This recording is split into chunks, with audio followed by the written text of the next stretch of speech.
Council meeting for Monday, May 1st to order. Could you join me for the flag salute, please? I pledge allegiance to the flag of the United States of America and to the republic for which it stands, one nation, under God, indivisible, with liberty and justice for all.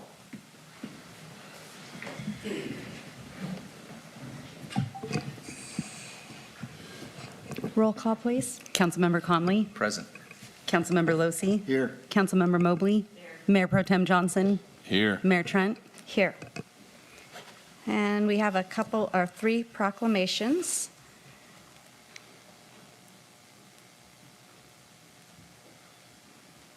The first one is National Police Week, May 15th through May 21st, 2023. Whereas in 1962, President John F. Kennedy signed a proclamation which designated May 15th as National Police Officers Memorial Day and the week in which that date falls as National Police Week. And whereas law enforcement officers are guardian of life and property, defenders of individual rights of the free people, soldiers of war against crime, and dedicated to the preservation of life, liberty, and the pursuit of happiness. Whereas it is known that every 2 days an American police officer dies in the line of duty, our community joins with other cities and towns to honor all police officers everywhere. Whereas the city of Fortuna desires to honor the valor, service, and dedication of our police officers. And now, therefore, I, Tammy Trent, Mayor of the City of Fortuna, proclaim the week of May 15th to May 21st, 2023, to be National Police Week, and call upon the citizens to give special honor and sincere appreciation to the police officers of this city by deed, remark, and attitude. I further call upon our citizens to make every effort to express our gratitude to the men and women who make it possible for us to leave our homes and families in safety each day and return knowing that they are protected by the people willing to sacrifice their lives, if necessary, to guard our loved ones and property, and government against all who would violate the laws. Signed this day, first day of May, at the City of Fortuna. And Chief is going to accept this honor.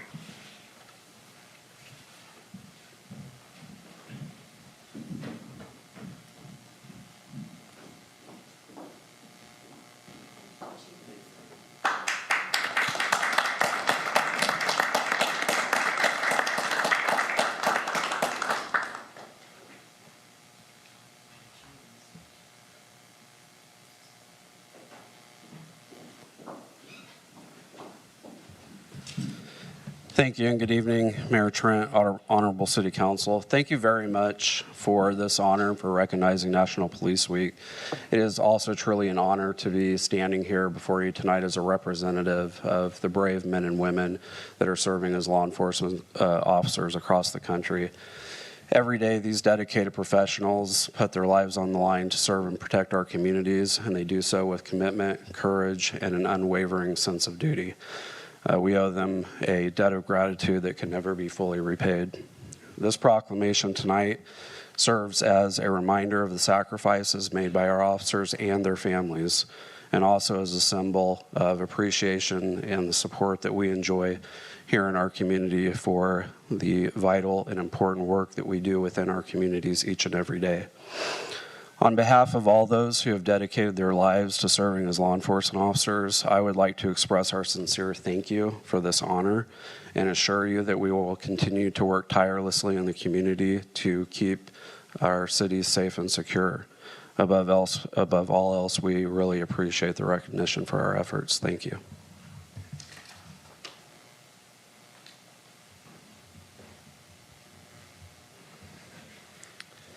Good evening, and thank you, Mayor and Council, for the recognition.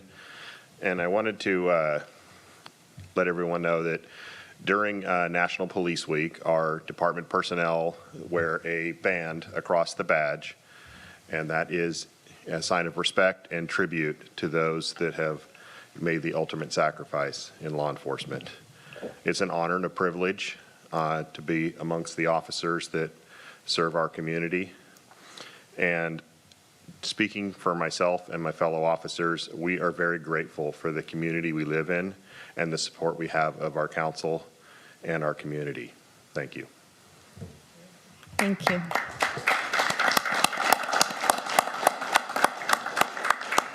I just want to add that Fortuna lost a police officer May 12, 1967. He was killed in the line of duty, I believe hit by a car while doing a traffic stop. So always keep him in your hearts, and we always remember him, especially this week. We are honoring him. Our next proclamation will be the National Bike Month. Thank you, Madam Mayor. National Bike Month is May 2023. Whereas bicycle travel is an effective means to improve air quality, reduce traffic congestion and noise, increase physical activity, and improve public health. Whereas bicycling is part of the solution for addressing transportation needs, limiting impacts of infrastructure, as well as conservation of energy. Whereas bicycle commuting benefits both employees and employers through better employee health and fitness, reduced vehicle commuting, parking, and health care costs, increased employee productivity, and there exists a strong relationship between the City of Fortuna and the Fortuna Elementary School District to create safe routes to schools. Whereas a bike park, pump track, and bike skills course has been built within the City of Fortuna at Newburgh Park. Whereas the City of Fortuna is involved in planning and building additional bike lanes and trail infrastructure, which would increase bicycle commuting and recreation opportunities for Fortuna residents. Whereas the City of Fortuna has received statewide recognition for extending the school zone and reducing the speed limit to benefit all schools. Whereas the month of May is National Bike Month, which promotes the bicycle as a means of transportation and recreation. And May is also Clean Air Month, which promotes air quality. Whereas the City of Fortuna is hosting a kids bike rodeo event at Newburgh Park on Saturday, May 13th. Whereas Bike Month Humboldt features a number of cycling events for all riders of all ages and skill to enjoy throughout the month at various locations. Now therefore, Tammy Trent, Mayor of the City of Fortuna, does hereby claim May 2023 as National Bike Month throughout Fortuna and urge all citizens to support and participate in activities that contribute to the health of the community and the environment. Signed this first day of May 2023, City of Fortuna, Tammy Trent, Mayor. And this one is being accepted by Fortuna Middle School ASB officers.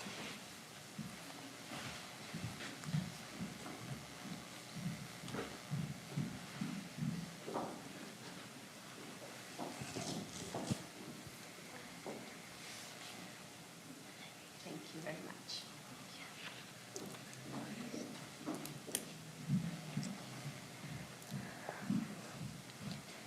Hello, Major Trent, Fortuna City Council members and audience. My name is Yuvia and I am the ASB Secretary. Bike to School Day started in 1997 as a way to bring awareness to the need for safe ways for people in the community to bike or walk to work or school. It also brings awareness to the importance of exercise. Thank you. Hello, I'm Liz, a publicist from ASB, and a couple healthy habits is regular physical activity that also can create healthy habits that will last a lifetime, and also that it's just can help us build strong bodies to participate in activities that like sports and physical activity. Thank you.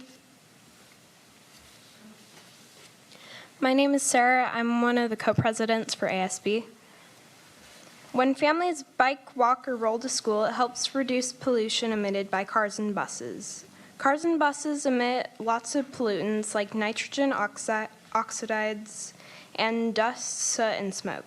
Walking and biking to school helps create a cleaner environment. Bike walk or roll to school benefits the community because it will limit the amount of cars on the road, which decreases unhealthy air pollution, car accidents, and traffic. This also helps bring people all over the community together and reduces costs for the families and community and school district.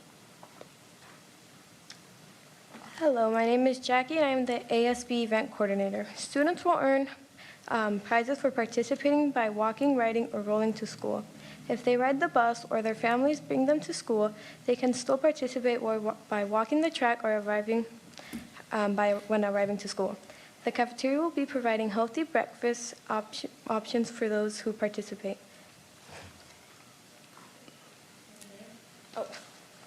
Also, thank you for your time.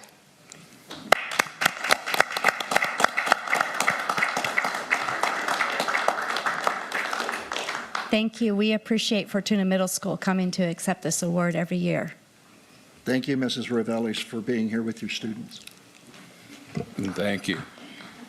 And the last proclamation is Annual Professional Municipal Clerks Week. In recognition of the 54th Annual Professional Municipal Clerks Week, April 30th through May 6, 2023. Whereas the Office of Professional Municipal Clerk, a time-honored and vital part of local government, exists throughout the world. And whereas the Office of Professional Municipal Clerk is the oldest among public servants, and whereas the Office of the Professional Municipal Clerk provides the professional link between citizens, the local governing bodies, and agencies of government at other levels. And whereas professional municipal clerks have pledged to be ever mindful of their neutrality and impartiality, rendering equal service to all. And whereas the professional municipal clerk serves as the information center on functions of local government and community. And whereas the professional municipal clerks continually strive to improve the administration of the affairs of the professional municipal clerk through participation in education programs, seminars, workshops, and the annual meetings of their state, provincial, county, and international professional organizations. Whereas it is appropriate that we recognize the accomplishments of the Office of the Professional Municipal Clerk, now therefore, Tammy Trent, Mayor of the City of Fortuna, does recognize the week of April 30th through May 6, 2023 as Professional Municipal Clerks Week, and further extend appreciation to our professional municipal clerks, Sienna Emmons and Buffy Gray, and to all the professional municipal clerks for the vital services they perform and their exemplary dedication to communities they serve. Signed this first day of May 2023 at the City of Fortuna, State of California.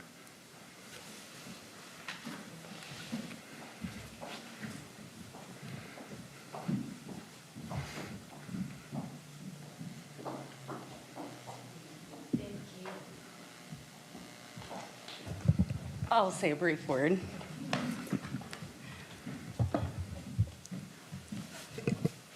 Honorable Mayor Trent and Council, it's an honor to live in this community and serve the public. I take a lot of pride in being the liaison between the public and the electeds. And as part of this recognition, I just want to say a big thank you to our Deputy City Clerk, Buffy Gray. You don't normally see her at these meetings, but she does a lot of the heavy lifting behind the scenes to make sure that our public meetings go smoothly. So I just want to say thank you to her and thank you to this council, and I appreciate the recognition.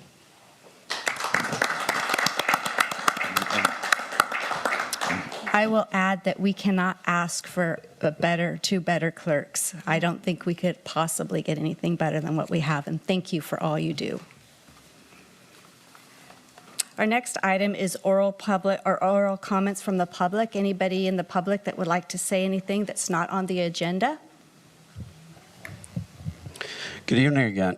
Good evening again, Mayor Trent, Honorable City Council. I just wanted to take the opportunity to publicly thank city staff and yourselves as a city council and members of the public for supporting our K-9 fundraiser that occurred on Friday evening. So it was a huge success. We enjoyed some time working together and visiting and socializing, and overall the K-9 fundraiser was a hit.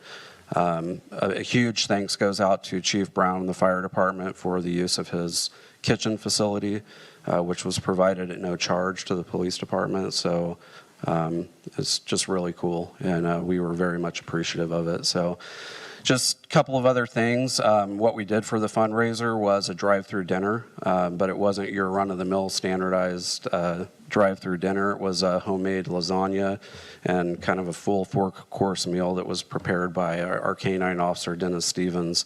Very proud of staff. He took the lead on everything. I didn't really have to involve myself at all other than just showing up. So again, just thank you to everybody involved that helped us out with that, and we'll be looking forward to doing more here in the future.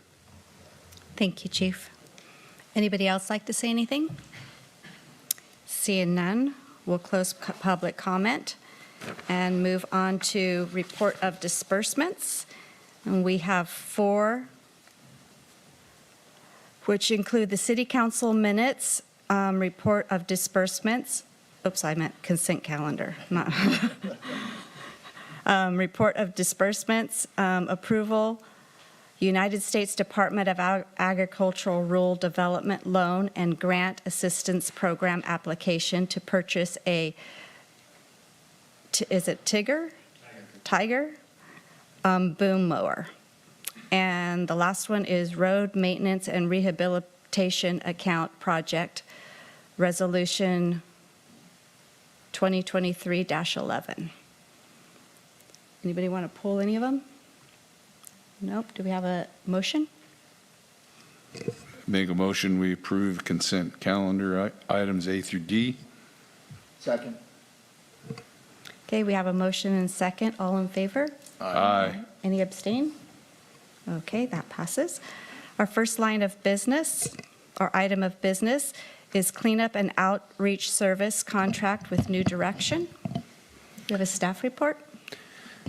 Thank you, Mayor Trent. So I'll be brief. They're included in the staff report. There's also a draft contract. But for the past few years, since 2019, the city contracted with River Life Foundation to do outreach, to provide assistance to unhoused people, and also to clean up illegal camps that were around the city and in the waterways and in other areas. The primary, over the past year, there really wasn't a lot of work done from November through March.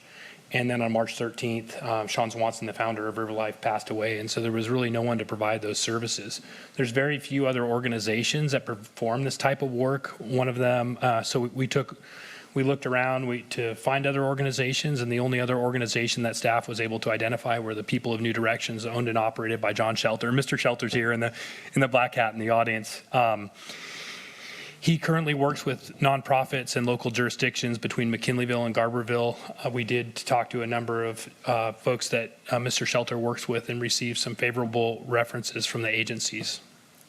On April 4th, the chief of police and I both met with Mr. Shelter to talk about their approach to providing these type of services, and we're very pleased with what he provided. He understood a lot of the different types of resources available for people who are unhoused and need resources. He also understood some of the resources available in the county for addiction treatment.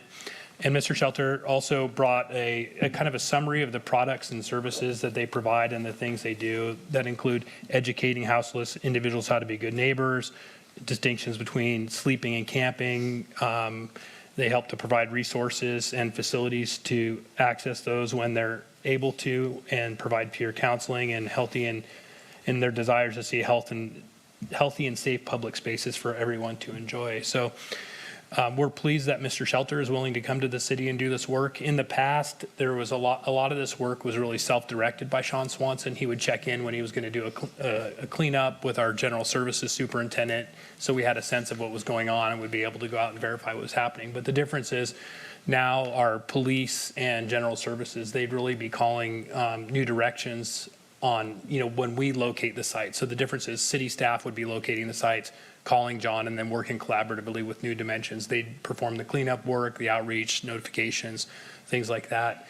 And so it'd be slightly different. And our idea was to put a contract in place for the next couple of months till the end of the fiscal year, see how that goes, and then consider renewing at the end of the year. But our concern was if we don't stay on top of some of the illegal camps and the cleanup, that things could get a little bit out of control as the weather starts to get nicer. And so it was really important for us to have something in place for the remainder of this fiscal year. So with that, the contract amount that's proposed is $5,000. I don't expect we use all that, but it really is just a placeholder. There's more money left in the budget that wasn't used last year, primarily because there wasn't a lot of work done between November and March. So with that, my recommendation is to authorize the city manager to negotiate and execute a contract with New Directions not to exceed $5,000. And I will point out, Mayor Trent pointed out that the dates in the draft contract were wrong. There was a date from November 21. So I'll adjust those to reflect the next couple of months. And then if we extend it, we'll bring back to the council. And then the other thing that we won't include is organizing volunteer cleanups. That may happen, but it's probably not something that we'll put in the contract. That's not something that we discuss. So with that, I'd be more than willing to I'd be happy to answer any questions. And I know if John is here, if you want to ask him any questions as well. Any questions from council? I'm curious, how often do we anticipate utilizing them? Are we kind of putting something on the schedule of once a month or every other month, or? Yeah, I'll let the chief weigh in. Bob Matt's here too, but it really just depends on what's happening. If there's areas in the public space where we see camps that are illegal, or in areas where especially they're in the creekside settings where there's potential environmental impacts, we call right away. But I don't have a good sense, but my guess is at least a couple of times a month would probably be an average number. Chief, I don't know if you have any more thoughts on the... Thank you, Mayor. So, we had some initial meetings, and Bob, Nat, and I have had an opportunity to talk about this. As far as the PD side is concerned, we think the best way to spearhead this is just to have our POP team keep an ongoing list of problematic areas. So if we're able to identify those when they're, essentially just, coming to light, then I think we can deal with them more effectively. But on the city manager's recommendation, I think, somewhere between 1 to 3 times a month is what we're looking at, depending on the time of year. Thank you. You have a comment? No. Oh, okay. Okay, go ahead.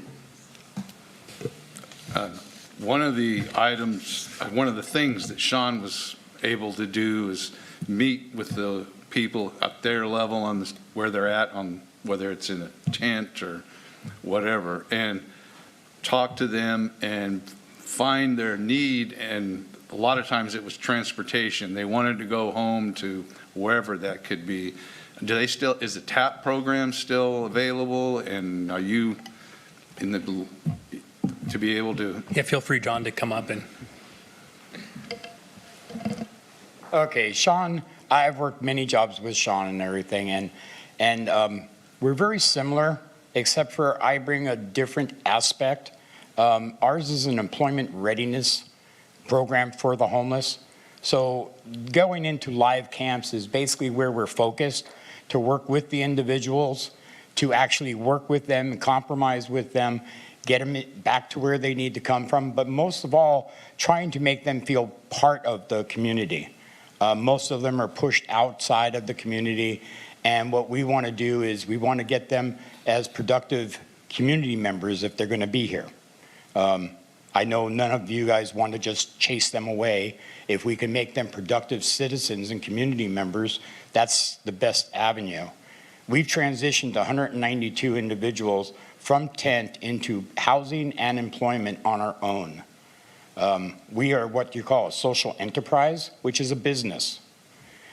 The money that is provided through this contract will actually be used as seed money to be actually providing you guys with another resource that you guys didn't even probably know existed. That seed money is just like we do in every other city. It gives us a reason to be here, our base pay, And then we look at other avenues where we could be assistants. We usually take on the jobs that nobody has time for or wants to do. These are a lot of house cleanouts. We work for the Housing Association in Eureka. We work for Humboldt County Roads, which property borders Fortuna.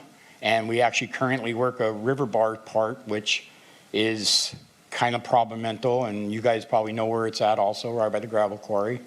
So we work that area also. So everything is really kind of like connected.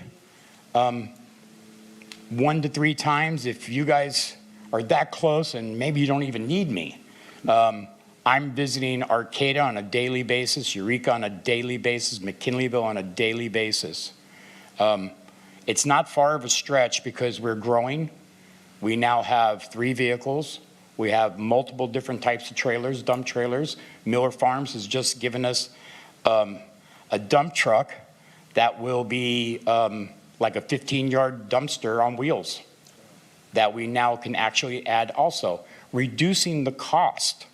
My idea was to have the chief and the city manager was very willing to do is, if I'm not walking the trails, then you guys are saving money. And what we want is more bang for the buck. We want to say, okay, this is your problem area. Let us go in there and start dealing with it. And usually we have pretty good success without using law enforcement. Law enforcement's my friend. I rely on them, but I want them to know when I call, please come fast. Other than that, it hasn't really happened. Just like Sean's magical touch with the homeless population, I kind of believe we have the same one. The employees that we have all come from the homeless population, and believe it or not, a lot of them are connected.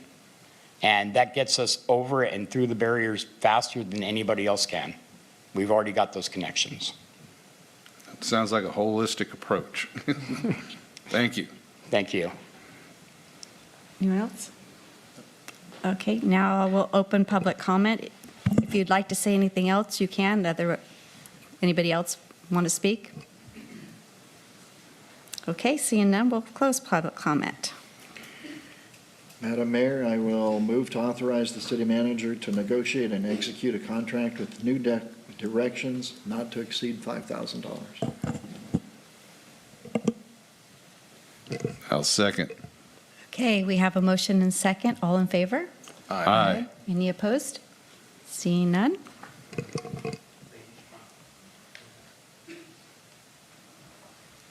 Thank you, John. Can I say one more thing? Thank you for being the first city that I know of that's actually budgeted money for homeless cleanups. That means the world to me and gives me that extra drive to work harder for you guys. I want to thank you very much for that thinking. Well, thank you, and we're looking forward to having you.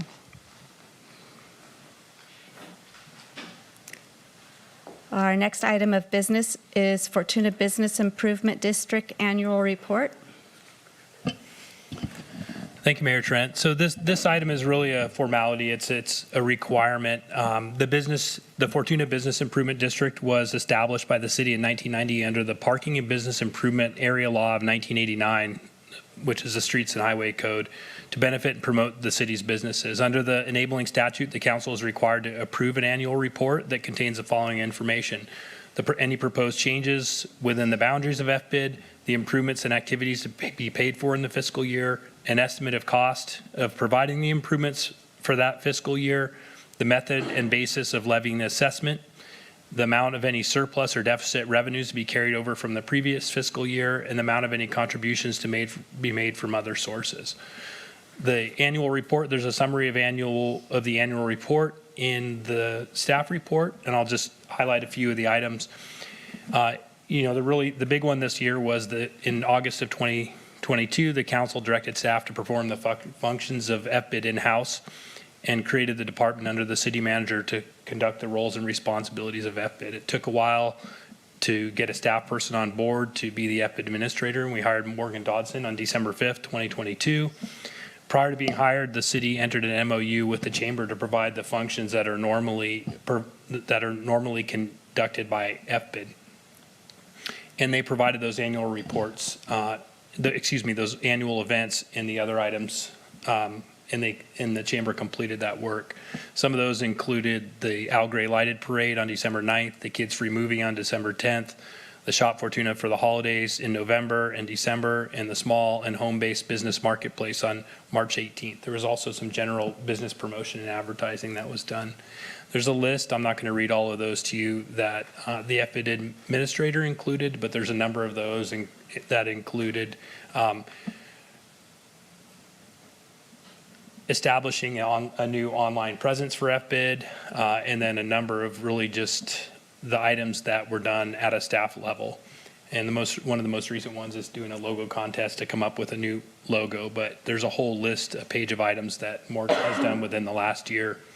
With regard to the budget, the city council approved the budget on a draft budget on, the FBID board recommended approval of the city council, and the city council approved the fiscal year 2022-2023 budget of $106,000.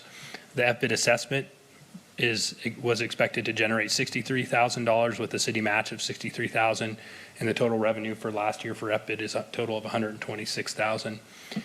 The proceeds from the prior FBID nonprofit were dispersed to the city in July of 2022 in the amount of $26,261 and deposited in the FBID fund created by the city. So there's no proposed change of how the assessment would be levied in the next fiscal year, and the assessment would be consistent with the levy and assessments would be collected as set forth in ordinance 2022-756. So with that concludes my staff report of the annual report for FBID, and I'd be happy to answer any questions. Any questions from council? Okay. Morgan's been a great asset. I work with her as on the advisory committee, and she accomplished a lot in the short time she's been with us. So great job on the hire.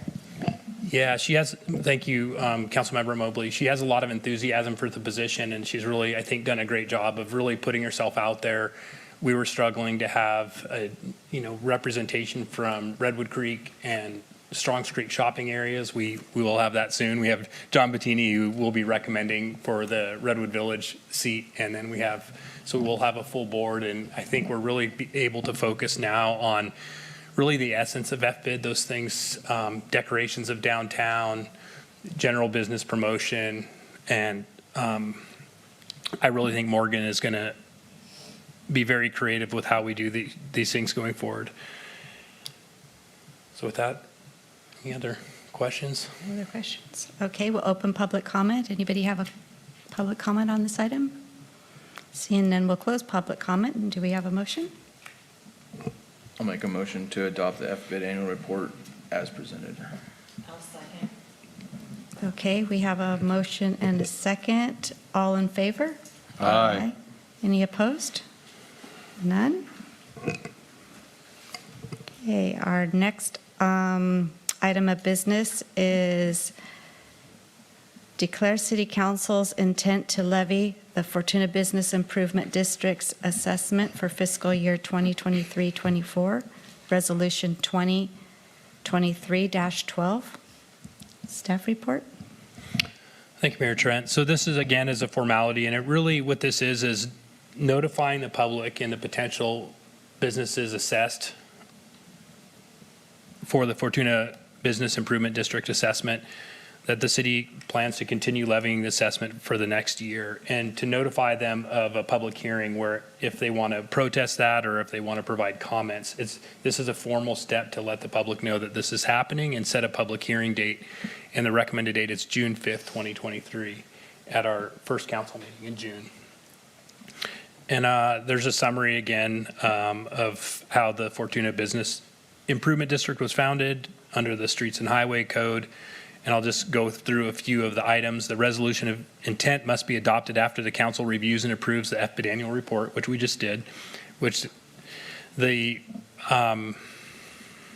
Streets and Highway Code dictates that the annual resolution must do the following things: declare the intention of the city council to change the boundaries of the parking improvement area or any benefit zone within the area if there's a proposed change, and there is no proposed change that the council is being recommended. Declare the intention of the city council to levy and collect assessments within the parking and improvement area for the fiscal year stated in the resolution. Again, we're not proposing any changes to the assessment that will be levied, so that would be the same for the next fiscal year. Generally describe the proposed improvements and activities authorized by the ordinance, so that will be included. Refer to the parking and business improvement area by name and indicate the location of the area. Refer to the report on file with the clerk for a full detailed description of the improvement activities. So those are available with our city clerk. Fix a time and place for the public hearing to be held by the city council on the levy of the proposed assessment for that fiscal year. Again, we're recommending June 5th. And then state that the public hearing, at the public hearing, written and oral protests may be made. So the important thing is to let people know that at that hearing, they have the ability to submit written or oral protest. In the financial impact section, there is a breakdown of what would be collected by the assessment.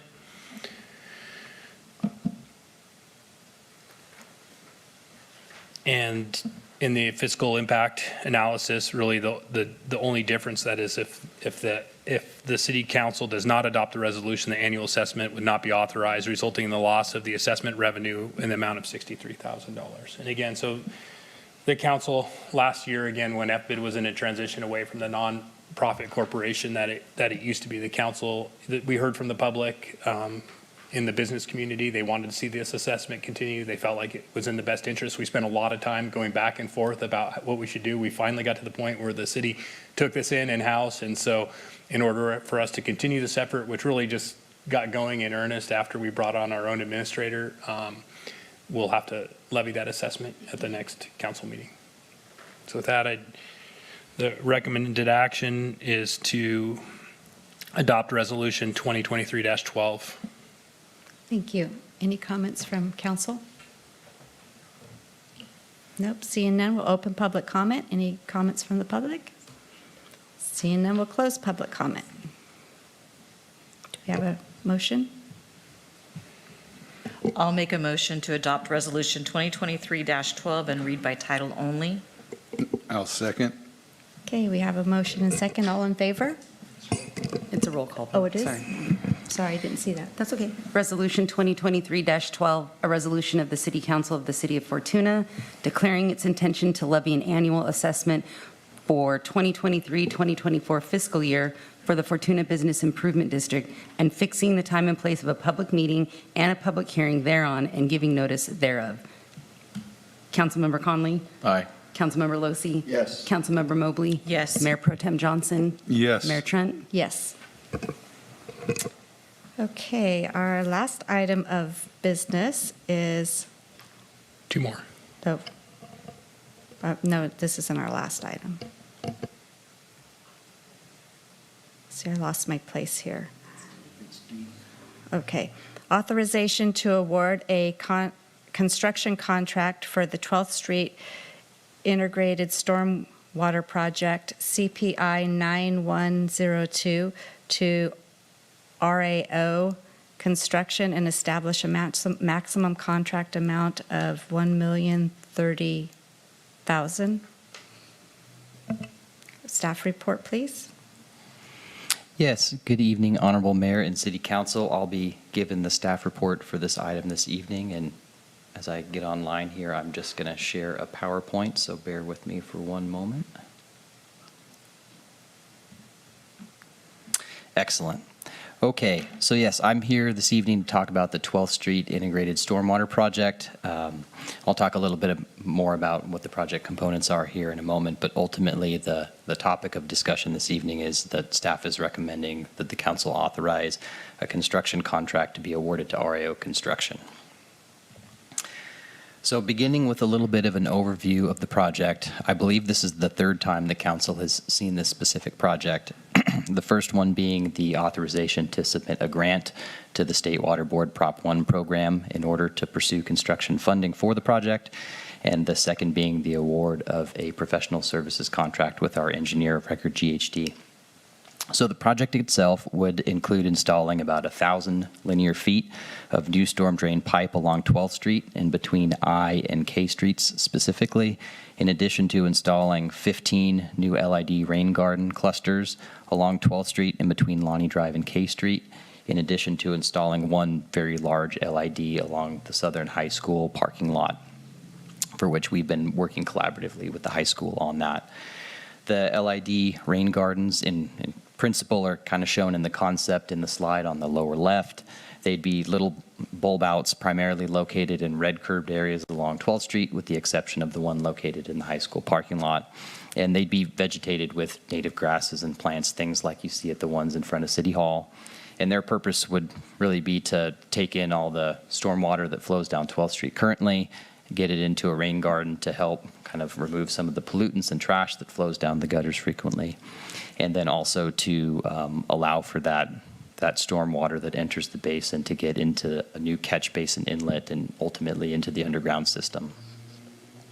So with that, I wanted to talk a little bit about some of the reasons why staff pursued a grant for this project and what some of the benefits are that, are maybe the more obvious ones in a stormwater project, in addition to what some of the ancillary benefits are. So as I mentioned, having the storm drain rain gardens located along the street will, accept the stormwater runoff that currently flows down the gutters and put them into a vegetated space.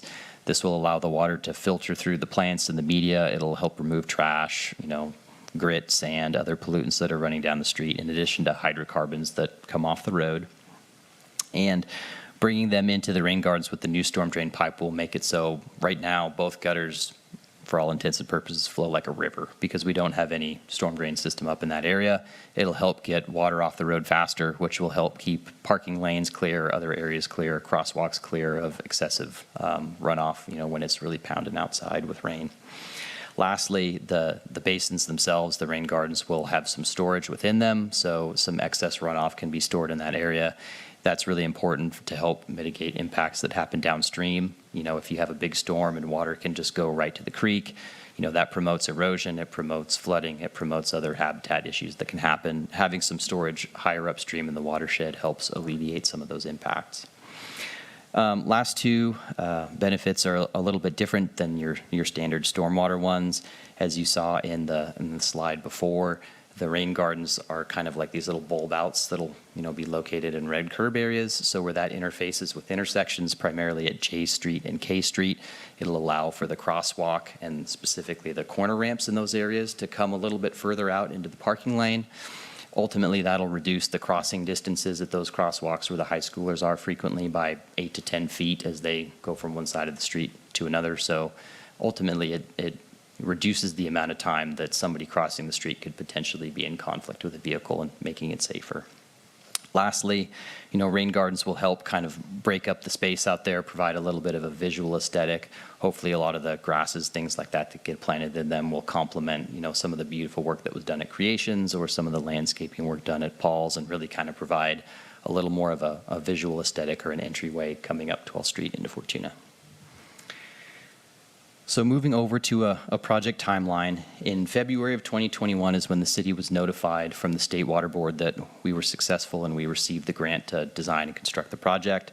And over about the next 12 to 14 months, thanks to COVID delays, we were able to finally get under a contract with the state, or I should say a grant agreement. So in May 2022, almost a year ago to the day, we were able to get under contract with our engineer of record, who is GHD. And over the past 6 to 8 months, we've been working with them in order to develop the project design, perform some utility potholing, and find potential project constraints, and ultimately bid the project. So we finalized the design in January of this year, and at that time we bid the project, and we had a bid opening here actually in the council chambers on March 16th, 2023, at which time we received 4 bids for the project, and the apparent low bid at the time was RAO Construction, as you'll see here in the red box I just brought up, with a total bid price of about $1.1 million, including all bid alternates. We did review the bids. They're fully responsive, including RAO's bid. All of their contractor and subcontractor licenses are up to date. And they have also done a number of projects for us in Fortuna over the recent number of years. I know they worked some on Jameson Creek and the Safe Routes to School project, and many others, including the Ronerville Road project too, I believe. So they're well-versed in this type of work, and I believe they'll do a good job at delivering this project for the city.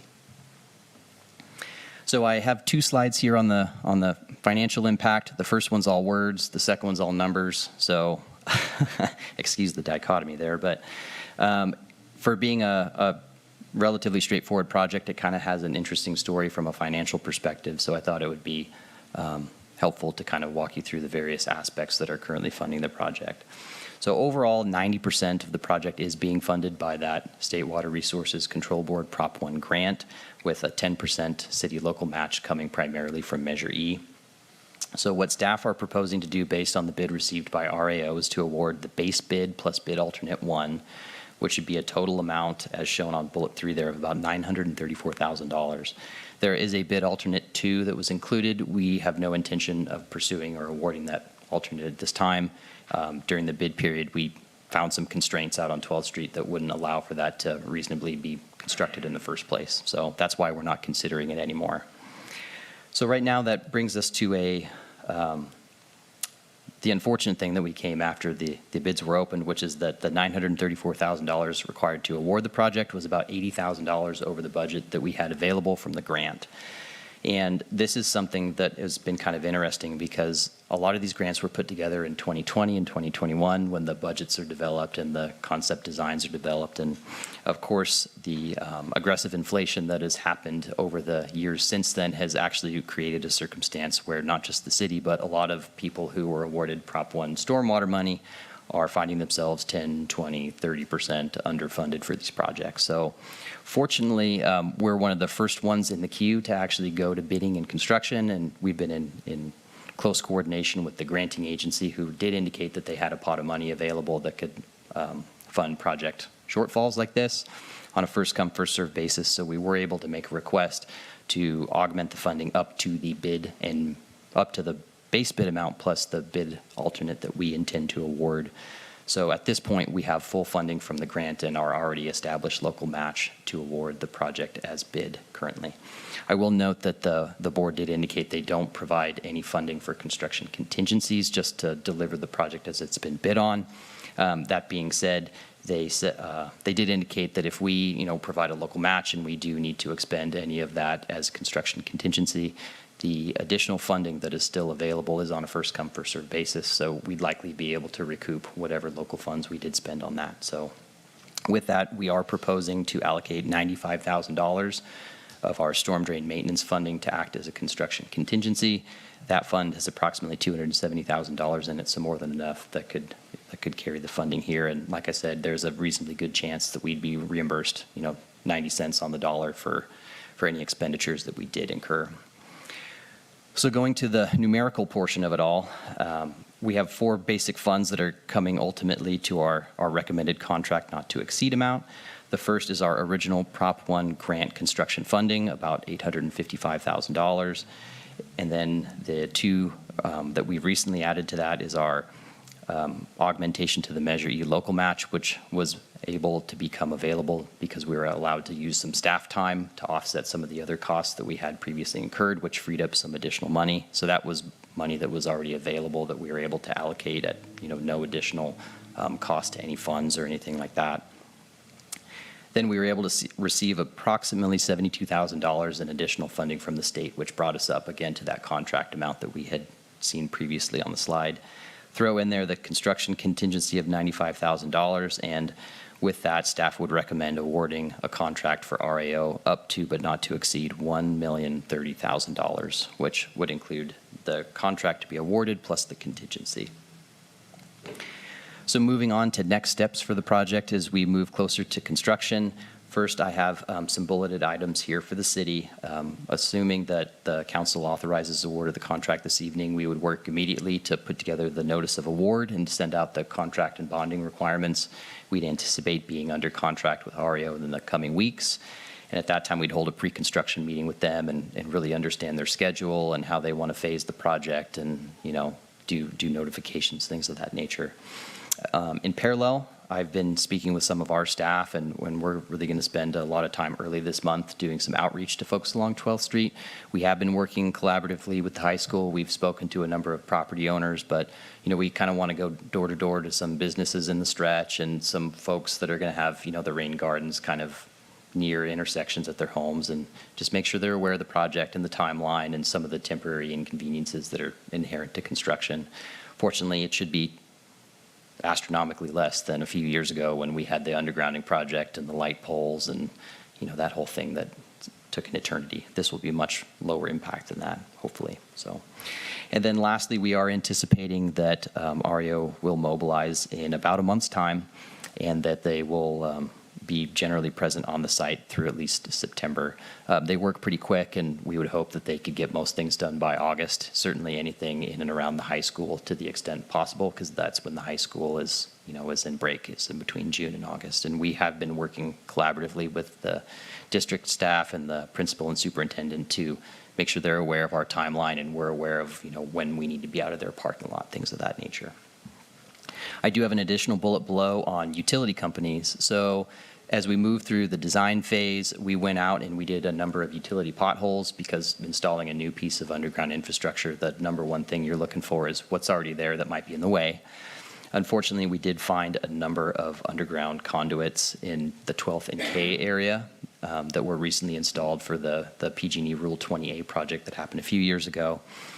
We've been working with AT&T, Suddenlink, who is now Optimum, and PG&E to resolve those conflicts for about the last 8 or 9 months now, and we're hopeful that between now and the next few months that they can mobilize their subcontractors to get out there and remove or abandon those conflicts. We're working positively with each and every one of them, and our hope is that they can start in the north and take care of their conflicts. We can start in the south in the high school parking lot area, and by the time we get up there, they're out of our way and we can complete the project. Long story short, there will be some additional contractors out there, all representing those various utility companies. So not everything that is seen out there is a result of the city's contract with REO, but it is a result of the greater project itself. So lastly, I'll just end here with my staff recommendation, which is that the council authorize the city manager to award the 12th Street Integrated Stormwater Project to REO Construction and establish a maximum contract not to exceed amount of $1,030,000. And with that, I am more than happy to answer any questions. Thank you. Thank you. Questions from staff or from council? Yes. Okay. Have you had an opportunity to begin the discussion of special event month? Not week, month. Yes, that's a great question. Our general services superintendent and I actually started talking about that last week. So I've asked him and to sit down and work with me and to make a plan that would be included in the outreach we're talking about, because obviously a lot of things will be moving in and out of that area through the months of July specifically. So Thank you. Yes, absolutely. Question. With regard to the rain gardens themselves, are there parking spaces that we will be losing, and if so, how many? I don't believe we'll be losing any parking spaces. I actually was looking over that again here relatively recently as we've been laying some things out. I would say that most everything located in 12th Street is an existing red curbed area. I believe there's 1 or 2 or maybe 3 areas where there's rain gardens where we would extend red curb maybe 4 or 5 feet beyond that to install the rain garden itself. They're all in areas that wouldn't eliminate a parking spot. It would just move the parking spot a little further away. And realistically, most of those areas are actually at the intersections of 12th and K or 12th and J in spots where the red curb should be a little bit longer for safety as it is. So, yeah. Thank you. Any others? Open public comment. Anybody from the public have any comments? Seeing none, we'll close public comment. Do we have a motion? I make a motion to authorize the city manager to award 12th Street Stormwater Enhancement Project, CIP 9101, to REO Construction and establish a maximum contract amount of $1,030,000. I'll second. Okay, we have a motion and a second. All in favor? Aye. Any opposed? None? Okay, moving to our last item of business is a public hearing, second reading, and adoption of amendment title 15, Building and Construction of the Fortuna Municipal Code by adding chapter 15.49, Model Water Efficiency, Efficient Landscape Ordinance. We have a staff report. Thank you, Mayor Trent. So this is a second reading. Liz Shorey presented this at her last meeting, at the previous council meeting. So we don't have a formal presentation, but just very briefly, the Model Water Efficient Landscape Ordinance is a California state regulation which has become part of the building code and is designed to prevent water from being wasted on irrigated landscapes. The Model Water Efficient Landscaping Ordinance establishes a structure for planning, design, installing, maintaining, and managing water efficient landscapes and new construction and rehabilitated landscaping. Overall, the ordinance seeks to ensure that landscapes promote water efficiency, soil health, stormwater management, and erosion control. And so again, this is a state mandate. We've already been implementing this because we've been required to. This is a formal step that adopts the state's model ordinance into the city's municipal code. And so, again, I'm not going to go through the entirety of the presentation, but I would be happy to answer any questions regarding Thank this you. ordinance. Any questions from council? Okay, in open public comment, any comments from the public? Seeing none, we'll close that. Do we have a motion? I'll move to hold the second reading and read by title only, adopt ordinance 2023-759. Second. Okay, we have a motion and a second. Roll call, please. Ordinance 2023-759, an ordinance of the City Council of the City of Fortuna, adding Chapter 15.49 to Title 15 of the Fortuna Municipal Code, Model Water Efficient Landscape Ordinance. Councilmember Conley? Aye. Councilmember Losi? Yes. Councilmember Mobley? Yes. Mayor Pro Tem Johnson? Yes. Mayor Trent? Yes. Now we have city manager's report. Thank you, Mayor Trent. So first, coming up, noticing a change in my staff report. Our next city council meeting will be a special budget meeting. That'll be at 9 a.m. this coming Monday at City Hall. Then our next regular city council meeting will be on May 15th, and then following that on June 5th at the normal time and place. Our next planning commission meeting will be on Tuesday, May 9th. And again, we did cancel the last meeting. There wasn't a lot of items, but this meeting will be held. We do have items on that agenda that will need to be considered. Our next Measure E meeting is not until September 19th. The next Roner Community Recreation Park District is on May 3rd, later this week at 2:30 p.m. at the City Council Chambers. And then the next Business Improvement District meeting, there's two of them I want to report. One of them will be on Tuesday, May 17th at 8:30 p.m. That's not supposed to be 8:30 a.m. Let me check the time. I think it's 5 o'clock. 5 o'clock at the River Lodge. And really one of the things that we want to present at that meeting is since Morgan, our new FBID administrator, has had a chance to be around for a number of the events that happen, we want to really go through those events, think about, what's the bang for the buck that the city's getting? Which events really have a good turnout? How can we improve the events that we're having? Should we continue to do all the events that we have in the past? And so that discussion is at an evening time at the River Lodge so that we could get input from our businesses outside of normal work hours. And then the next regular FBID meeting will be on Tuesday, May 23rd. And again, that's the third Tuesday of the month at 8:30 a.m. So just a few items to report. I did go meet with HCOG last week. They're getting a very early start on the regional housing needs assessment numbers. Those are the numbers that the state mandates that the regional transportation planning agencies determine how much housing is required. They're really getting an early approach. In the past, it's really been a fast process, and those numbers aren't due until 2027. But HCOG is really pulling together a lot of different planners from all the cities in the county and trying to get an early start and look at that and try to approach it in a way that makes sense well ahead of time. We're continuing to work on the regional food recovery effort that's being led by the county. This is something that has been brought to the council before. The county put out an RFP for a food recovery organization manager. So we conducted interviews for last week. The county's currently in negotiations. We're really thrilled. There's a company that I think would do a great job, and they would actually be the food recovery organization. So they would help build capacity on the private side with food generators, and then food distributors, so getting the food from where it would normally be wasted to people who could use it.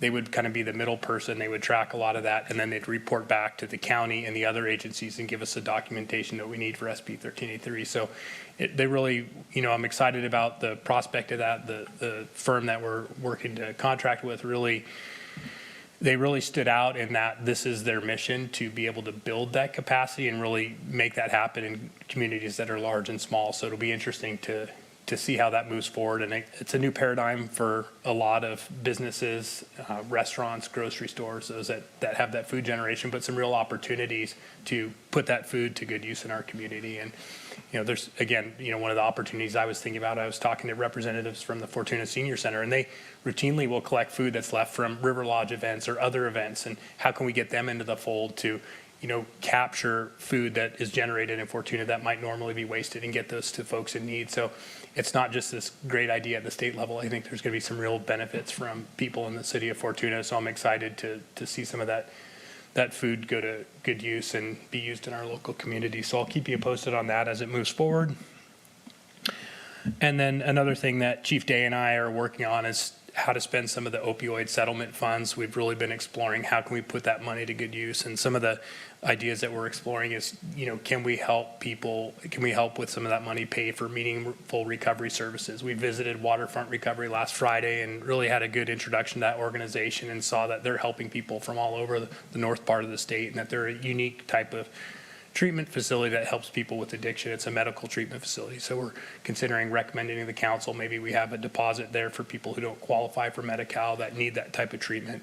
We're also really concerned about the fentanyl crisis and poisoning. You're going to see some legislation that there's been a lot of tug and war at the state level of different conflicting opioid legislation, but one of the things that we're really concerned about is inadvertent overdose of kids who might take this inadvertently or even on purpose. And right now, there's not a great educational program for opioids, and kids are being exposed to this, either voluntary or involuntary. And so we want to work with some of the other agencies in the county and see if we can get that information out there and let people know just how dangerous it is. So those are a couple of the ideas that we're working on, and we'll be bringing those back to council at some point. And again, we want to put those opioid funds to good use, but so far I think we've received about $50,000, and all said and done over the next few years, it'll be up to $200,000. So we'll just look how can we really make efficient use of those funds and target them towards the opioid crisis that was generated from the production and distribution of those opioids. So just one last thing that it was kind of good news. One of our grocery stores locally has been paying a fee because they couldn't accept the California bottles and cans for the buyback program, and so they've been paying $100 a day, and they were having a really hard time getting in touch with Cal Recycle. So Mayor Trent, representatives from Assemblymember Wood's office and Senator McGuire's office, as well as the grocery store owner, we met with them last week, and they were having a hard time even communicating with Cal Recycle, but Cal Recycle showed up on the call. They gave a few different options for compliance, and ultimately that grocery store was able to submit and get a waiver to allow Hambro Recycling, which we recently permitted, to do the buyback, and they don't have to accept it at their store anymore or pay the fine. So they were paying a lot of money for a service that is already here, and so it just didn't make sense. And so I was pleased to be able to work with Mayor Trent to get them out of that requirement, and the other grocery stores in Fortuna for that matter too. So we'll see the benefit of having that recycling center locally, and it'll take some of the burden off of our grocery stores. With that, that's all I have to report. Thank you. City Council reports. We'll start with Councilmember Conley. Had a REDAC meeting. It was no loans this month, just a little bit of a presentation, but other than that, it was pretty good. Pretty much that was it. Thank you. Councilmember Losi. Thank you, Madam Mayor. I haven't had any meetings since our last council meeting, but I will attend the Runner Community Rec and Park District meeting coming up on Wednesday, and then the 17th I've got a LAFCO meeting, so I will attend that. Thank you. Councilmember Mobley. Thank you. I attended the Fortuna Business Improvement District meeting last week, as well as the Robocoast Energy Authority. Merritt covered stuff that we went over in FBID. Robocoast Energy Authority was just pretty much informational. They were gearing up to celebrate their 20th year in business, so a lot of the meeting was spent on that. That's all I have. Thank you. Mayor Pro Tem Johnson? Either way. I've had a HCOG meeting last month, and during which we approved the TDA LTF funding for our fair city, Fortuna, as well as Blue Lake, Riadel, Humboldt County, and approved the funding agreement to keep the dial-a-ride services moving. And later on, we approved the overall work program for HCOG, which is a guidance document for projects that will take place and the budget itself. So that's how we operate HCOG. I would like to bring up that we will be having a bike rodeo. Fortuna Parks and Rec will hold one on, I believe it's the 13th of May at Newburgh Park. And then Walker Elementary is also holding a bike rodeo on May 26th. So any parents of Walker Elementary students, you make sure your kids get to ride their bike that day and they can participate in the bike rodeo. And anybody else that wants to can come to the bike rodeo at Newburgh Park. You can check with the park's website for more information on time, but it will be at Newburgh Park. And that's about all I have right now. Thank you. And I just wanted to say that the canine fundraiser down at the fire hall was a big success. It's amazing how many people support those canines. And no, the canine did not help cook the food, but he was there and got to meet some people. So I was happy to be there, and I think Chris showed up there, and Mike Losey. And so anyway, it was nice to be able to support them. And by the way, the food was excellent, and they will be doing this again. So don't miss out next time. I had no idea it was going to be so good. And I also wanted to welcome Kristen Chamber, the new, her last name is pretty fitting because she's the new chamber president or CEO. And she's just jumped in and really started doing a good job. So she's got a lot of good ideas, so things are moving along then. And then I also wanted to thank Renee Lindsay for her years of service there and wish her luck in her new ventures. And I think that's about it, and we have baseball to get to now, so. We make a motion to adjourn. Second. Meeting adjourned.